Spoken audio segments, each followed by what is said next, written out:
Aujourd'hui, on va parler des études au Canada, plus précisément des établissements au Canada. Je te souhaite la bienvenue sur ma page YouTube. Tu te portes bien, j'espère. Pour ceux qui ne me connaissent pas, je me présente rapidement. Je m'appelle Jean-Pierre Kanga, jeune étudiant au Cameroun. J'ai subi une formation à tout ce qui a trait à l'immigration au Canada. C'est la raison pour laquelle je me suis proposé de faire cette vidéo-là pour pouvoir vous aider à immigrer au Canada facilement. Tu es conscient que sortir une vidéo n'est pas chose qui est facile, raison pour laquelle je te demande, s'il te plaît, de t'abonner, de liker et de partager la vidéo, car c'est de cette façon que toi tu vas m'encourager à pouvoir sortir de nouvelles vidéos portant sur l'immigration au Canada. Et ces vidéos là vont t'aider, je le dis parce que je sais, je suis sûr, ça va t'aider à immigrer facilement au Canada sans toutefois te faire un article et de partout. Une fois que ceci est fait, prends ton calme, assieds-toi, prends une tasse, prends de quoi noter, ouvre grand tes oreilles. Ils vont certainement se dire qu'il exagère avec ça. Une fois que ceci est fait, on va commencer la vidéo maintenant. Mais avant, générique. Générique. Générique. On va commencer la vidéo maintenant, les gars. Générique.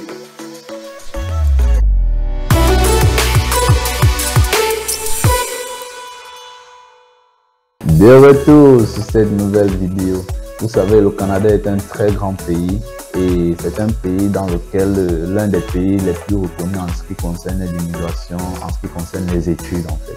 Le Canada est un pays vraiment ouvert aux étrangers, donc c'est la raison pour laquelle je t'invite vraiment à t'y rendre, à poursuivre tes démarches, demander ta résidence permanente, trouver du boulot, gagner de l'argent et faire fonder même une famille là-bas, revenir seulement au pays, construire, lancer des activités et puis repartir. Donc c'est très facile, c'est très simple. Donc aujourd'hui, je vais vous parler des trois étapes à suivre pour pouvoir immigrer en tant qu'étudiant en fait. Pour pouvoir immigrer en tant qu'étudiant, vous devez d'abord trouver l'école. Une fois que vous avez trouvé l'école, vous faites la demande de CAQ. CAQ, ça veut dire certificat d'acceptation au Québec. Ça, c'est pour la région, ça, c'est pour une des régions du Québec, du Canada. Pour arriver au Canada, pour arriver au Québec, vous devez faire votre CAQ. Si vous ne faites pas le CAQ, vous ne pouvez pas étudier au Québec. Maintenant, pour celui qui ne veut pas aller dans la région du Québec, il va aller peut-être en Ontario, en Montréal, en Outaouais, au Nouveau-Brunswick et tout ça. Vous devriez passer, après avoir trouvé l'école, vous devez directement passer à la demande de permis d'études. Pour celui, ça c'est les deux manières. Ça, ce sont les deux étapes à suivre pour celui qui ne veut pas aller étudier au Québec. Mais pour celui qui veut aller étudier au Québec, tu dois d'abord trouver ton école. Après avoir trouvé ton école, tu dois faire ta demande de CAQ. Après avoir fait ta demande de CAQ, tu passes directement à la demande du permis d'études. Donc, dans cette vidéo, je vais parler spécialement de de l'école en fait. Les autres CAQ et permis d'études, on les verra dans les prochaines vidéos. Bon, maintenant, pour être plus clair, pour être plus précis, pour être plus précis dans ce qui concerne les études au Canada, parce qu'au Canada, en fait, eux, ils utilisent le système américain, ils n'utilisent pas le système français comme nous en Afrique. Donc, leur niveau d'études là-bas ne correspond pas à nos niveaux d'études ici. Donc, pour que vous puissiez bien comprendre comment un Québécois évolue quand il est bébé, je vais vous détailler le parcours d'un Québécois pour que vous puissiez vous repérer dans le parcours du français en fait. Voilà. Donc le Québécois, qu'est-ce qu'il fait? Le Québécois, lorsqu'il naît, à 3 mois, 4 mois, il y a ce qu'on appelle chez eux la garderie. On l'envoie d'abord à la garderie parce que là-bas, quand tu es marié, tu as ta femme, tu as les enfants, là-bas, tout le monde travaille, donc tu ne dois pas rester à la maison là, surveiller tes enfants comme chez nous ici. Non, ça ne se passe pas comme ça. Pendant ce temps, ils sont en train de travailler. Après la garderie, il y a ce qu'on appelle la pré-maternelle. L'enfant va à la pré-maternelle. Après la pré-maternelle, il y a ce qu'on appelle la maternelle. Après la maternelle, l'enfant va au primaire. Après le primaire, il va au secondaire. Et il finit son secondaire au secondaire 5. Une fois qu'il a fini au secondaire 5, il entre maintenant au collège. C'est ce que vous entendez souvent dire cégep au collège. Voilà. Et leur collège là-bas, c'est pas comme nos collèges ici, non. C'est pas parce que leur collège là-bas, là tu as eu ton bac.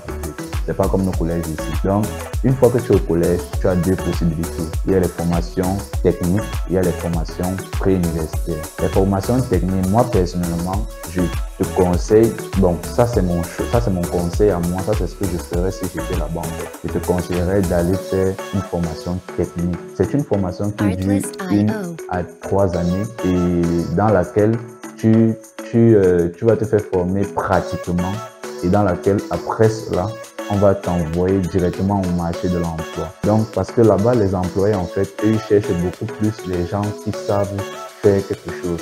Quand tu arrives là-bas, on te demande qu'est-ce que tu sais faire. Parce que le français, le Camerounais a beaucoup plus tendance à valoriser son diplôme. Or, le Québécois, lui, il valorise ce que tu sais faire, ta capacité, en fait. Donc, quand tu arrives, tu prends ça, tu fais ta formation technique, 1 an, 2 ans, 3 ans, mais ça ne dépasse pas 3 ans généralement.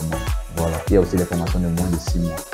Donc, quand tu prends ta formation, tu te fais former techniquement.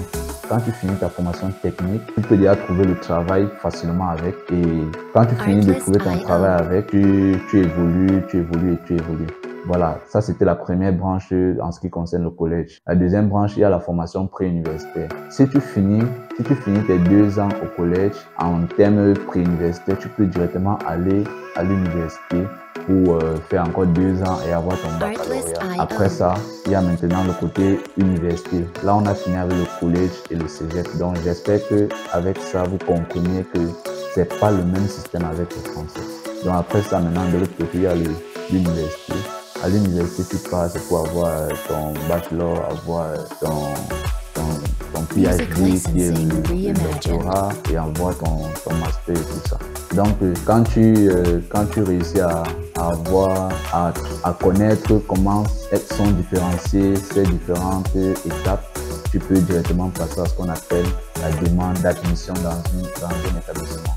Donc, quand tu passes ton baccalauréat, tu décides d'aller au Canada, tu réfléchis d'abord ce que tu vas aller faire au Canada en fonction de tes diplômes. Dès que tu décides que bon, je vais aller soit à l'université, soit au cégep ou au collège, tu passes maintenant à la demande d'admission. Quand tu vas faire ta demande d'admission, tout ça se fait en ligne. Et dans une vidéo, je vais vous montrer étape par étape comment faire cette demande d'admission. Une fois que tu fais cette demande d'admission, l'école va te donner une lettre d'acceptation. C'est à travers cette lettre d'acceptation que ton projet d'immigration, que tes procédures commencent en fait. Donc, on peut dire que si tu ne trouves pas une école au Canada, oublie que tu vas pouvoir étudier au Canada, ce que tu ne peux pas. Parce que c'est avec cette lettre-là que tu commences toute démarche, n'importe quelle démarche, quand tu veux aller étudier. Donc, une fois que tu as eu cette lettre-là, tu prends cette lettre d'admission, tu pars directement droit au CAQ. Parce que quand tu vas vouloir faire le CAQ, on va te demander où est la lettre que l'établissement t'a donnée. Et dans cette lettre-là te dit quelle formation tu vas faire, quelle formation tu vas faire, combien est-ce que tu vas payer par session et par année. Donc, il te donne les détails de tout ton parcours en fait. Combien d'années ça va durer, tes années d'études en fait. Voilà. Ils sont zo là. Ils sont zo. Ils disent, merde, ça c'est un génie. Il fait comment pour connaître tout ça. Donc en fait, si le sujet t'intéresse vraiment, je t'en supplie, prends 1 minute.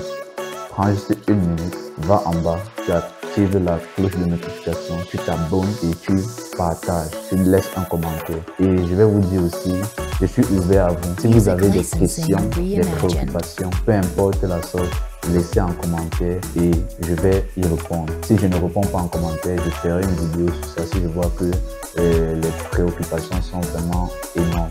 Donc, je vous en prie, abonnez-vous, likez et partagez. Car ce n'est qu'ainsi que vous allez pouvoir m'encourager à pouvoir sortir de nouvelles vidéos pour pouvoir vous aider. Et comme vous avez pu le constater, il y a plein de démarches à faire. Donc, dans les prochaines vidéos, je vais vous détailler. On va aller sur le net, je vais vous montrer de A à Z en cliquant sur le net comment est-ce qu'on procède pour faire une demande d'admission, comment est-ce qu'on fait pour faire un CAQ, comment est-ce qu'on fait pour faire un permis, une demande de permis d'études en fait. Donc, c'est un peu ça. Bon, maintenant, on allait oublier le plus essentiel. C'est le but de cette vidéo en fait. Le but de cette vidéo. Quelle est la différence entre l'université et le cégep? Tu veux savoir? En fait, la différence c'est quoi? C'est que Quand tu arrives, tu pars au cégep ou bien au collège, tu as 1 à 2 années pour faire ta formation technique. Une fois que tu as fini ta formation technique, tu as la possibilité de faire ta demande de résidence permanente. Ça veut dire que c'est l'une des manières les plus simples et les plus faciles d'obtenir sa résidence permanente et pouvoir rester une fois pour toutes au Canada sans toutefois dire que après tes études, tu dois rentrer. Parce que ce que vous devez savoir, c'est que quand tu as ton permis d'études, sur ton permis d'études, c'est marqué par exemple 2 ans. Donc ton passeport, donc ton séjour au Canada n'est valable que pour 2 ans en fait. Donc si tu finis tes études et tu ne renouvelles pas soit ton permis d'études ou bien tu n'as pas une résidence permanente et que tu continues à rester sur le territoire canadien, tu vas te faire expulser si on t'attrape. Donc cette méthode-là, aller au cégep là, c'est une façon plus facile, plus simple d'obtenir ta résidence permanente. Et une fois que tu as ta résidence permanente, tu es libre, tu es free, tu peux étudier, faire tout ce que tu veux au Canada. Ça, c'est l'une des différences. La deuxième différence, c'est que quand tu finis, les employés te discutent parce que quand tu finis directement ta formation au cégep ou bien au collège, tu as fini ta formation technique, bien sûr, les employés te discutent parce qu'on sait que tu es compétent, on sait que tu sais ce que tu veux et que tu sais pratiquer en fait. Et tu es bien payé. Voilà. Or, à l'université, tu vas faire non seulement 4 ans, 5 ans, tu auras les diplômes en fait. Et on va te payer, on va voir ton diplôme, on va te payer à la même hauteur qu'on paye celui qui sort du collège. Parce qu'on va dire, qu'est-ce que tu sais faire que lui ne sait pas faire en fait? Qu'est-ce que tu sais faire de plus que lui ne sait pas faire?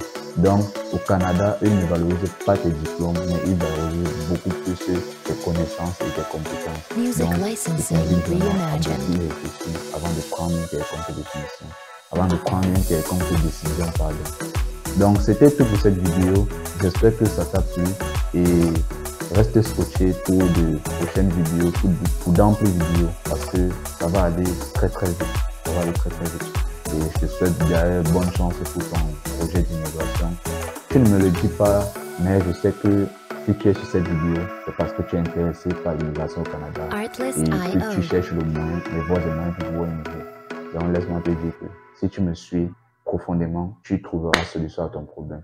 Après tout, il ne faudra que réserver un peu d'argent de côté pour pouvoir. Canada, Canada, Canada, Canada. Voilà. On se capte pour une prochaine vidéo. Merci les gars.